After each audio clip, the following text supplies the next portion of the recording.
அனைவரும் ஒன்று சேர்ந்து ஒரு சந்தோஷமாக பகிர்ந்து கொள்வதற்கு இருக்கக்கூடியதான மூலமான ஒரு அமைப்பு யாருன்னா அந்த பெண் தான். அப்படி இருக்கணும், அப்படி வாழணும் ஒரு பெண்.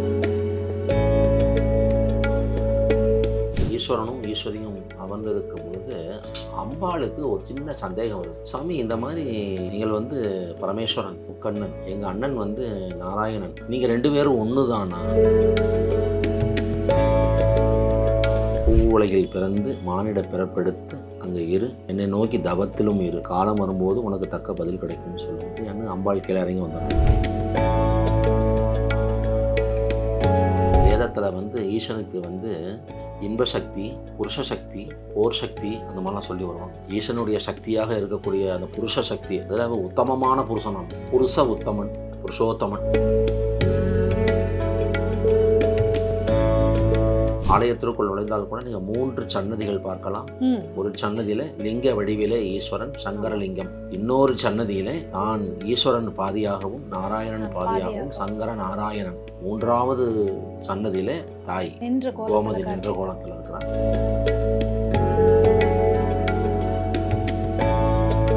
நிறையவே அப்படிதான் சொல்லுவாங்க. அவர் வனத்துக்குள்ள போய் பாம்புகளை பிடிச்சு எது முடியுதோ அது பாம்புகள் நவரத்தனம் இருக்கு, மாணிக்கம் இருக்கு, அது இருக்குன்னு கொண்டுட்டு வரும்போது ஒரு சித்த புருஷன் தோன்றி அவருக்கு அறிவுரை சொல்கிறார். உனக்குள்ள ஒரு சர்ப்பம் இருக்குது, ஒரு பாம்பு இருக்குது குண்டலின்னு சொல்லி, அந்த பாம்பை எழுப்பு, அது உனக்கு எல்லாமே தரும்னு சொல்கிற போது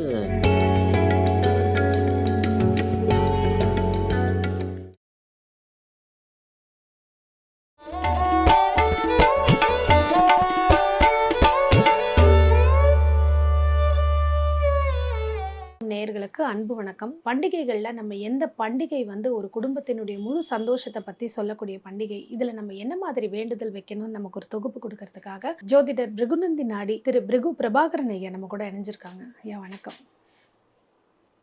ஒரு குடும்பமும் பிறந்த வீடும் புகுந்த வீடும் சந்தோஷமா இருக்கணும் அப்படிங்கிறதுக்காக தான் பண்டிகைகளே அமைக்கப்பட்டது. அப்படி ஆடி மாதம் வரக்கூடிய எந்த ஒரு பண்டிகை இந்த இரு குடும்பங்களையும் இணைக்கக்கூட பண்டிகைன்னா என்ன, அது என்னைக்கு வருது, அந்த பண்டிகை அன்னைக்கு நம்ம என்ன மாதிரி வேண்டுதல்கள் வைக்கணும்?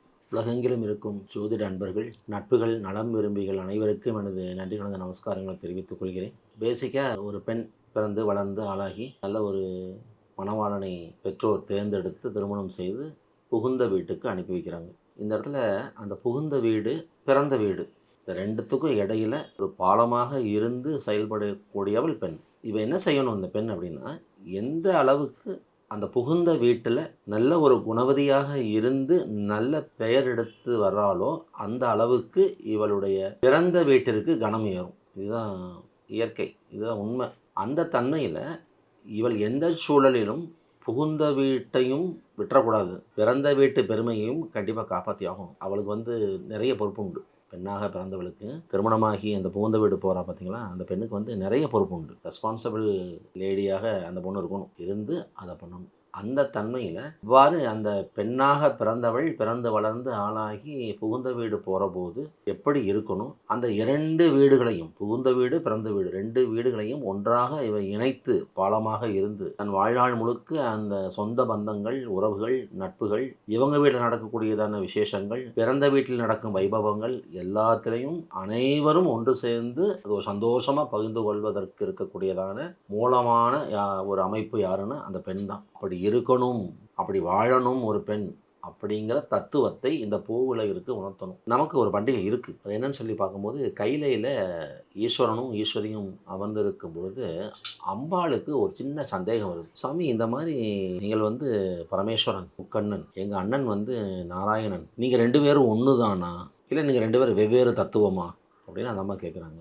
என்ன புதுசாக எப்படி கேட்குற, ஏன் உனக்கு ஒன்றும் தெரியாதா? இல்லை, அது நீங்கள் சொன்னால் நல்லாயிருக்கும், எனக்கு நீங்கள் அதுக்கு ஒரு விளக்கம் சொல்லணும் அப்படின்னு அம்பாள் இறைவனிடத்தில் வேண்டுதல் வைக்கும் பொழுது, அப்போ நீ ஒன்று செய்ய, பூவுலகில் பிறந்து மானிட பிறப்பெடுத்து அங்கே இரு, என்னை நோக்கி தவத்திலும் இரு, காலம் வரும்போது உனக்கு தக்க பதில் கிடைக்கும்னு சொல்லுகிறாங்க. ஏன்னா அம்பாள் கீழே இறங்கி வந்துடுறாங்க. கீழே இறங்கி ஒரு இடத்துல மானிட பிறப்பெடுத்து வளர்ந்து ஆளாகி ஒரு பருவ வயது பெண்ணாக வந்துட்டுருக்காங்க. அவங்க என்ன செய்கிறாங்கன்னா, அந்த காலத்துலலாம் அந்த மாடு மேய்க்கிறதுன்னு சொல்லுவாங்க.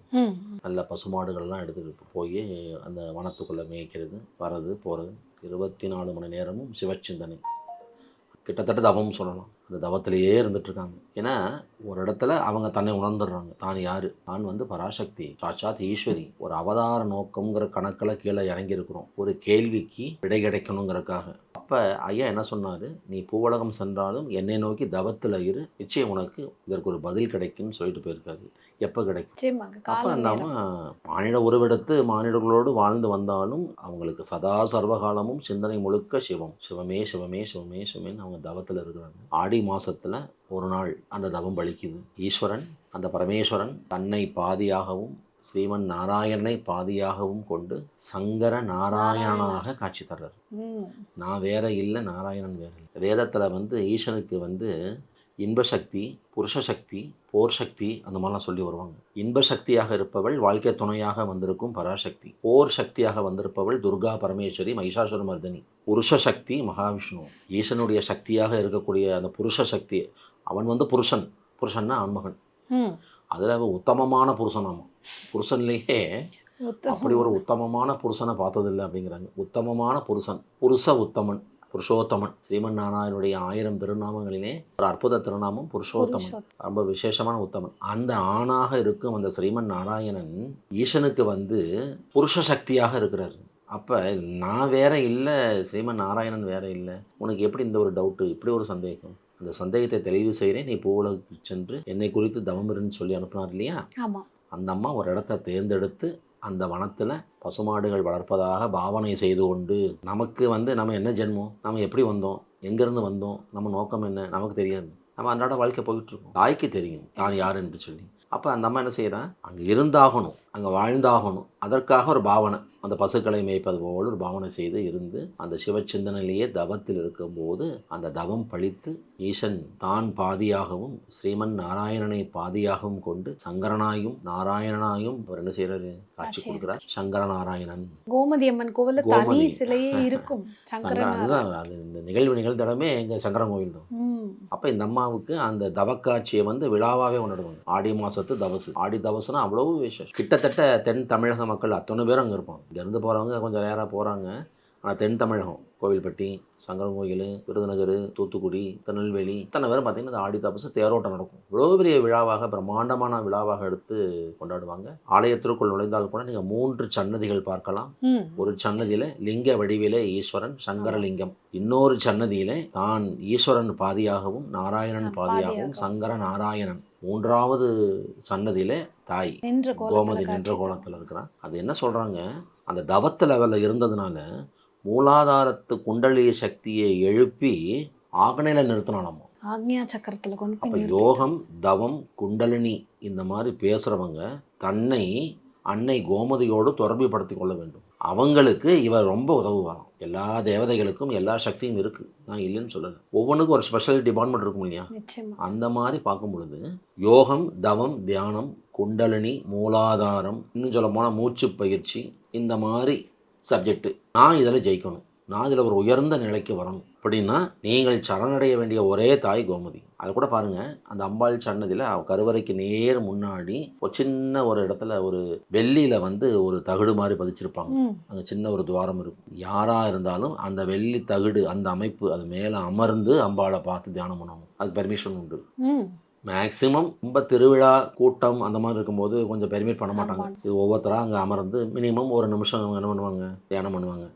அப்போ எத்தனை பேர் அப்படி உட்காந்து தியானம் பண்ணுறது? அது பெர்மிஷன் தர மாட்டாங்க, அதுக்கு வந்து அனுமதி இருக்காது.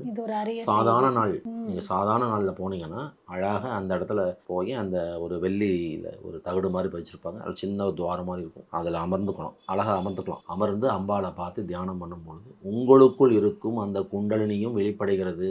அந்த சாதக நிலையை நீங்கள் தொடர்ந்து செய்து கொண்டே வரும் பொழுது நீங்களும் ஒரு நாள் அந்த மூலாதாரத்து குண்டலினியை எழுப்பி உங்களுடைய ஆக்னைகள் நிறுத்த முடியும். அப்படின்னா எனக்கு இவள் உதவுவாள் என சொல்லி பாம்பாட்டி சித்தர் அங்கே வந்து சமாதி அடைஞ்சிருக்காரு. மருதமலையில் போனால் நீங்கள் பாம்பாட்டி சித்தருடைய அடுத்த சமாதி எங்கன்னா சங்கரன் கோயில் தான், கோமதியம்மன் கோயிலுக்கு பின்னாடி. அப்போ எத்தனையோ சித்த புருஷர்கள் வந்து எங்கெங்கேயோ இருந்த போதும் பாம்பாட்டி சித்தர் அவர் எப்பவுமே என்ன சொல்வார், பாம்பு பாம்பும்பாரு. என்ன பாம்பு, பாம்புன்னா என்ன பாம்பு, குண்டலினிய பாம்புங்கிறது. நிறைய பேருக்கு அதனுடைய அர்த்தம் புரியாது. குண்டலினிய பாம்பு வச்சிருந்தாரு. கதையவே அப்படிதான் சொல்லுவாங்க. அவர் வந்து வனத்துக்குள்ள போய் பாம்புகளை பிடிச்சு எது முடியுதோ, அது பாம்புகள் நவரத்தனம் இருக்கு, மாணிக்கம் இருக்கு, அது இருக்குன்னு கொண்டுட்டு வரும்போது ஒரு சித்தபுருஷன் தோன்றி அவருக்கு அறிவுரை சொல்கிறார். உனக்குள்ள ஒரு சர்ப்பம் இருக்குது, ஒரு பாம்பு இருக்குது குண்டலின்னு சொல்லி, அந்த பாம்பை எழுப்பு, அது உனக்கு எல்லாமே தரும்னு சொல்கிற போது அவர் அந்த விதிக்கு உட்பட்டவர். சில காலங்கள் தன்னையே அறியாமல் காட்டுக்குள்ளே அவர் பாட்டு சுற்றிக்கு தெரிஞ்சார். அந்த நேரம் வரும்போது அவருக்கு ஒரு தக்க குரு கிடச்சி அவர் அப்படியே மெல்ல மெல்ல மெல்ல மெல்ல பயிற்சி எடுத்து சித்த நிலைக்கு போனார். இருந்தாலும் அவர் தேர்ந்தெடுத்து தன்னை சமாதிப்படுத்தி கொண்ட ஒரு இடம் சங்கரங்கோயில்.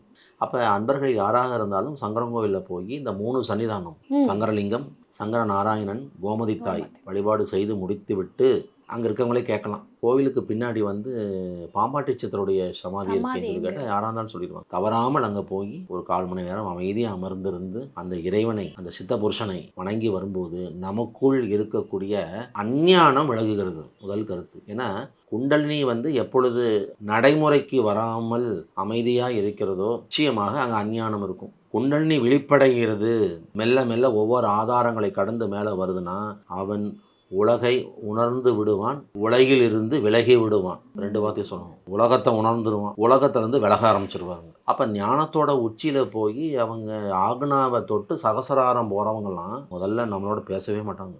நிச்சயமா. ஆனால் நம்மளோட சரித்திரமே அவங்களுக்கு தெரியும். போய் நின்னோம்னா நீ யாரு, நீ எங்கேருந்து வந்த, உன் பூர்வ ஜென்மம் பண்ண மாதிரி எடுத்துருவாங்க. உன் பூர்வ ஜென்மமே என்ன கர்ம பதவிகளோடு நீ வந்து இறங்கியிருக்கிற, எதையெல்லாம் அனுபவிச்சாகணும் அப்படிங்கிறத அவங்க நொடியில் கண்டுருவாங்க, பேச மாட்டாங்க. எத்தனையோ சித்தபுருஷர்கள் மௌன துறவிகளாக இருந்ததை நான் கண்டிருக்கேன். கசமனப்பட்டி திண்டுக்கல் பக்கத்தில் கூட ஜோதி மௌன நிர்வாண சுவாமிகள் இருந்தது. அவர் மௌனம், கடைசி வரைக்கும் மௌனம். அப்போ அவங்கெல்லாம் வந்து துரியத்தை தொட்டவங்க, ஆக்னாவில் போய் அந்த உயிர் சக்திங்கிற அந்த குண்டலினி எழுப்பி நிறுத்தினவங்க, சகசராரத்துக்கும் ஏற்றினவங்க. அப்போ அவங்களுக்கு உலகியலோடு சம்பந்தமே இல்லை. அப்போ என்ன பேச்சு, இடமே இல்லை. அந்த தன்மையில் ஆடி தபசு என்பது ஒரு அற்புத திருவிழா. இன்னைக்கு வரைக்கும் அங்கே ஆனி மாதம் 10 தேதி 15 தேதி வந்துட்டாலே அங்கே மக்கள் திருவிழா குதூகலம் வைக்கும். ஆடி தபசு ஆடி தபசு ஆடி தபசு. அதை வந்து என்னென்னா அந்த புகுந்த வீடும் பிறந்த வீடும் அந்த ஒற்றுமை காக்கக்கூடிய தன்மை. அப்போ இந்த அம்பாள் வந்து தவத்தில் இருக்கும்போது, அதாவது அவங்க மாடு மேய்க்கிறாங்க, கோ அப்படின்னாலே பசு, மதிங்கிறது சந்திரன். அம்பாள் இறங்கி வந்து பசுமாடு மேய்ச்சாலாமா, அதனால் அவள் பேர் கோமதி. உண்மையான பேர் அப்படி தான் சொல்லுவாங்க, கோ என்றாலே பசுமாடு. அப்படி வந்து அந்த அம்பாள் வந்து அந்த பசுமாடு மேய்ச்சிட்டே வரும்போது பார்க்கும்போது சர்பஸ்வரூப, ஏன்னா குண்டலினாலே சர்பம், அது ஒரு பாம்பு தான். குண்டலினிங்கிற சர்பம் வந்து 3½ வட்ட வடிவில் வந்து சுருண்டு இருக்கிறதாக ஞானிகள் சொல்கிறாங்க. அதனால தான் ஆதிசக்தி காஞ்சிபுரம் காமாட்சி தாயாருடைய பிரகாரம் 3½ வட்ட வடிவில் இருக்கும். வெளிப்பிரகாரத்துலேருந்து சுற்றி வந்தீங்கன்னா 3½ சுற்றி வந்து கருவறையில் நிற்போம். ஏன்னா அவள் தான் ஆதி, அவள் தான் மூலம், அவள் தான் மூலாதாரம். அந்த மூலாதார சக்தியுடைய ஒரு பிரதிபலிப்பாக வந்தவள் கோமதி. யாரு? சாட்சாத் பராசக்தி. காமாட்சி யாரு? அகிலாண்டேஸ்வரி, அவளும் பராசக்தி. அப்போ அவள் ஒவ்வொரு இடத்துல ஒவ்வொரு அம்சம், ஒவ்வொரு திருநாமம், பேரு தான் வெவ்வேறு. அப்படிங்கும்போது அவங்களுக்கு அது தெரியும். குண்டலினா என்ன, மூலாதாரம்னா என்ன, அதுக்கு மேலே என்ன, அதுக்கு மேலே என்ன, அதுக்கு சகசாரம் என்ன, அவங்களுக்கு தெரியும். அப்போ அவங்க எளிமையாக என்ன பண்ணிடுவாங்க, அந்த மூலாதாரத்தில் இருக்கிற குண்டலினியை எழுப்பி மேலே கொண்டு நிறுத்திடுவாங்க. அப்போ சர்ப வழிபாடும் அங்கே வந்து பெருமை பெறுகிறது, கனம் பெறுகிறது. அங்கே அந்த புற்று மணல் இன்றளவும் பிரசாதமாக தரப்படுகிறது. ஒரு கணக்கில் என்ன சொல்கிறாங்க, அம்பாள் வந்து அங்கே மாடு மேய்க்கிற தன்மையில் வந்து அந்த பசுமாடுகளை மேய்த்து வந்தாலும் சில நேரங்களிலே தானே சர்ப வடிவம் எடுத்து தவம் இருப்பாளாம். நல்ல என்ன சொல்லுங்கள், மூச்சு இருக்குது பார்த்தீங்களா, அந்த மூச்சு வந்து சர்பத்தோடைய மூச்சு வந்து குண்டலினி எழுப்புறது. நீங்கள் சர்பத்தெல்லாம் பார்த்துருக்கீங்களான்னு தெரியாது. ஒரு சர்பத்தை பார்க்குறத விட அது கொஞ்சம் கோபம் அடைஞ்சிருச்சு, வேறு ஏதோ ஒரு தன்மையில் புஷ்னு அந்த மூச்சு விடும். அந்த மூச்சு வந்து குண்டலினியோட தொட முடியும். 2வது யானை. யானை வந்து தன்னுடைய அந்த மூக்குல கூட 2 துவாரங்கள் வழியாகவும் ஒரே நேரத்தில் மூச்சு இழுத்து ஒரே நேரத்தில் மூச்சு விடும். இது வந்து ஒன்று இடகலை, இன்னொன்று பிங்களை. இது எப்படின்னா இடகலையும் இல்லை பிங்களையும் இல்லை, ஞான நிலைக்கு போகக்கூடியதான மூச்சு இந்த மூச்சு. அதனால தான் ஒரு யானை ஒரு இடத்துல இருக்குனாலுமே குறைந்தபட்சம் 20 அடி 25 அடிக்கு வந்து ரொம்ப விசேஷமான அற்புதமான வைப்ரேஷன் அங்கே இருக்கும். அதனால தான் யானைகிட்ட ஆசீர்வாதம் நம்ம வாங்கிக்கிறது. அப்போ அந்த யானை வந்து ஆசீர்வாதம் வாங்கும்போது துதிக்கையில் அப்படி நம்ம தலைமையில் வச்சு அந்த 2 துவார வழியாகவும் அந்த மூச்சு விடும். சுழுமுனை. நம்மளால் அப்படி முடியாது. ஒரு நேரம் இடகலை ஓடும், ஒரு நேரம் பிங்களை ஓடும், இரேரா எப்பயாவது ஒரு தடவை சுழுமுனை ஓடும்.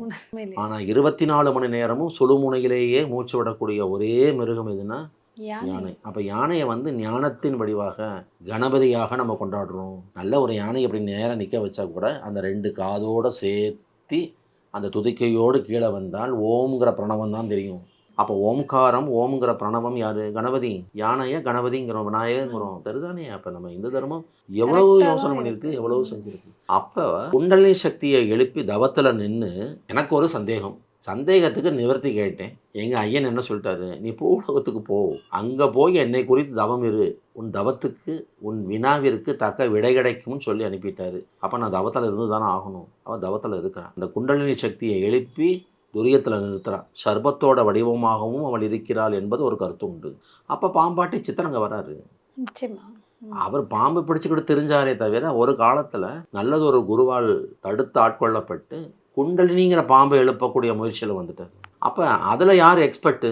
அவங்கள தேடி தான் நம்ம போகணும். ஆமாம், நிச்சயமாக. அப்போ அவருக்கு தெரியுது, கோமதியை சரணடைந்தால் நிச்சயம் நம்மளும் ஒரு உயர்ந்த நிலைக்கு உன்னத நிலைக்கு வர முடியும் என சொல்லி அங்கே வந்து அவளை ஆராதித்து பூஜித்து அவளுடைய கருணைக்கு ஆளாகி என் பக்கத்தில் நீ இருப்பா, நான் ஹெல்ப் பண்ணுறேன் உனக்குன்னு சொல்லி அவள் என்ன பண்ணிட்டான், சித்த புருஷனை வந்து அவருக்கு மிக உயர்ந்த நிலைக்கு கொண்டு போய் இன்னைக்கு 18 சித்தர்களிலே ஒரு சித்தராக அவரும் கொண்டாடப்பட்டு வருகிறார். என்றால் முருகப்பெருமானிடத்திலே அவர் அனுகிரகம் பெற்றது என்பது ஒரு பக்கம் இருந்தாலும் அவருக்கு முழுமையான ஒரு சித்தத்துவத்தை தந்தது கோமதி தான். அதில் மாற்றுக்கிறது கிடையாது. ஆக அந்த தன்மையில் வந்து பொதுவாக அந்த தென் தமிழகத்திலே ஆடி தபசு அது அறியாதவங்களே கிடையாது.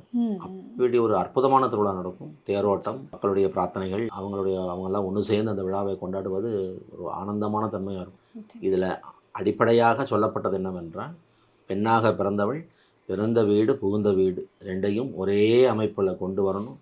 அவர்களுக்குள் ஒரு இணக்கத்தை, ஒரு புரிதலை உருவாக்கணும். எல்லோரும் ஒரே குடும்பமாக இருந்து அனைத்து விதமான சுகதுக்கங்களையும் அனுபவிக்க வேண்டும். அதில் பிரிவினைகளோ பாகுபாடுகளோ வரக்கூடாதுங்கிற தன்மையில் தாயான அந்த பராசக்தி ஈசனுடைய ஆணைக்கு கட்டுப்பட்டு இறங்கி வந்து மானிட உருவம் எடுத்து பசுமாடுகள் மேய்த்து குண்டலினி என்ற தவத்திலே இருந்து ஈசனையும் தன் கேழ்வன் தன் கணவன் ஈசனையும் தன் அருமை சகோதரன் நாராயணனையும் ஒரே அமைப்பலை கண்டு மகிழ்ந்தாள்னா அவள் அடைந்த ஆனந்தத்துக்கு அளவே கிடையாது.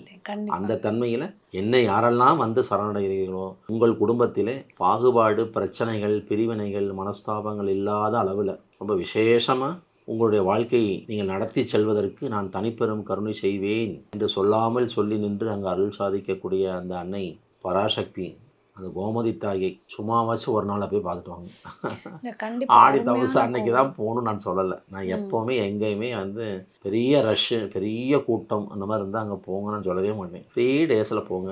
அழகாக போய் அம்பாளை அங்கே தங்க பாவாடை, அம்பாளுக்கு வந்து தங்க பாவாடை ஒவ்வொரு மாதமும் தமிழ் மாதத்தின் முதல் நாள் அங்கே தங்க ரதம் உள்ள சுற்றி வரும். அம்பாள் ரதம் ஏறி சுற்றுவோம். அம்பாளுக்கு அங்கே கணம் அதிகம். அதனால் அந்த தங்க ரதத்தில் அம்பாள் ஏறி சுற்றி வருவாங்க. சாயந்தரம் ஒரு 6:30 மணி 6:45 பண்ணிட்டு வாங்க. உங்களுக்கே தெரியாமல் இருக்கும் அந்த அறியாமை விலகி உண்மையை உணர்வதற்கு அவள் உதவுவாள். அருமை. இன்னைக்கு பார்த்தீங்கன்னா ஆடி தபசு அப்படிங்கிறது பண்டிகை, கோயிலுக்கு போகணும் எல்லாரும் போகிறாங்க அப்படிங்கிறத தாண்டி ஏன் போகணும், அது அன்னைக்கு தான் போகணும்னு இல்லை, ஆனால் ஒரு முறையாவது போகும்பொழுது நம்மளுடைய குடும்பம் எவ்வளோ சந்தோஷமாக இருக்கிறதுக்கு வழி கொடுக்கும்னு சொல்லி அருமையாக நிறைய விஷயங்கள் சொல்லியிருக்கீங்க. பயனுள்ள தகவலாக இருந்தது சார். மிக்க மகிழ்ச்சி. நன்றி.